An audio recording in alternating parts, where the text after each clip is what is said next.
जय जिजाऊ जय शिवराय बांधवांनो. तर आंतरवाली सराटीत ज्या दिवशी ह्या सरकारनं लाठी हल्ला केला त्या दिवशीच आपल्या मनोजदादाचं आंदोलन मोडीत काढायचा त्यांनी प्रयत्न केला.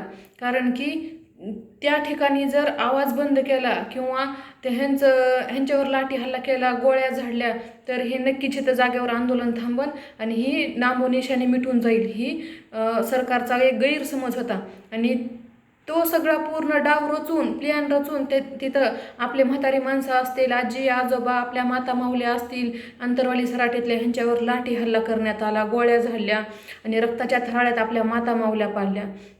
पण मरण आलं तरी मागं न हटणारा मराठा, ज्याला म्हणतात ना, हे आपण त्या सरकारला त्या दिवशी दाखवून दिलं.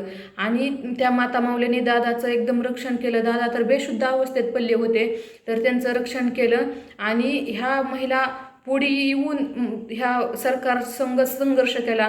आणि खरंच त्या माता मौल्यांमुळं आणि त्या बांधवांमुळं की आज मराठा समाजांना आरक्षण पण भेटलं. आणि एखाद्या वेळेस बघा, जर कुठं काय भांडणं लागले तर आपण पटकन 2 पाऊल मागं सरकतो आणि म्हणतो की नको बाबा, शेवट माझा जीव मला प्यारा आहे. तर तिथल्या माता मौल्यांनी बांधवांनी त्याचा विचार न करता स्वतःच्या जीवावर उद्धार होऊन तिथं संघर्ष ह्या सरकारसोबत केला. त्यांनी लाट्या काट्या तर ही केल्याच आणि परत आणखीन वरून समाज भ्यावा ह्याच्यामुळं तिथल्या माता माऊल्या भ्यावा म्हणून त्यांनी गोळ्या देखील झाल्या, तरी सुद्धा आपल्या माता माऊल्या मागं हटल्या नाहीत. आणि गोदापट्ट्यातल्या सुद्धा बांधवांनी इतकं म्हणजे हे केलं की तो मुद्दा उचलून धरला आणि त्यांना सोळू की पोळू करून सोडलं. आणि शेवट ठिणगी जरी ह्या सरकारनं टाकली तिथं, तर भडका मात्र आपल्या मराठा समाजानं तिथं भडका केला आहे की खरंच. आणि ज्यावेळेस चौकट ही बातमी कळाली की आपल्या मराठा समाजाचं कोणतं आरक्षणला बसलं होतं आणि त्यांच्यावर लाठी हल्ला झाला, गोळ्या झाडल्या,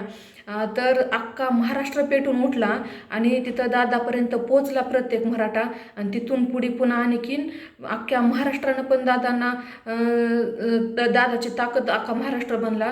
आणखी हा मुद्दा पुढे आणखीन जास्त गेला. तर ह्या सरकारनं म्हणजे फक्त आपल्यावर कवापासून अन्याय, ह्या प्रत्येक गोष्टीत बारकाईनं बांधवांनो लक्ष द्या की ही सरकार आपल्यावर किती म्हणजे अन्याय करतंय आणि किती दिवसापासून आपण अन्याय सहन करत आहोत. तर फक्त ह्या सरकारला मराठा समाज मोडीत काढायचं ही 100% आहे. त्याच्यामुळं चलो मुंबईचा हा नारा प्रत्येकानं द्यावा आणि सगळ्यात बेस्ट 29 ऑगस्ट आपल्याला मुंबईला जायचं आहे आणि आपल्या हक्काचं आरक्षण घेऊन यायचं आहे. जय जिजाऊ जय शिवराय, एक मराठा कोटी मराठा.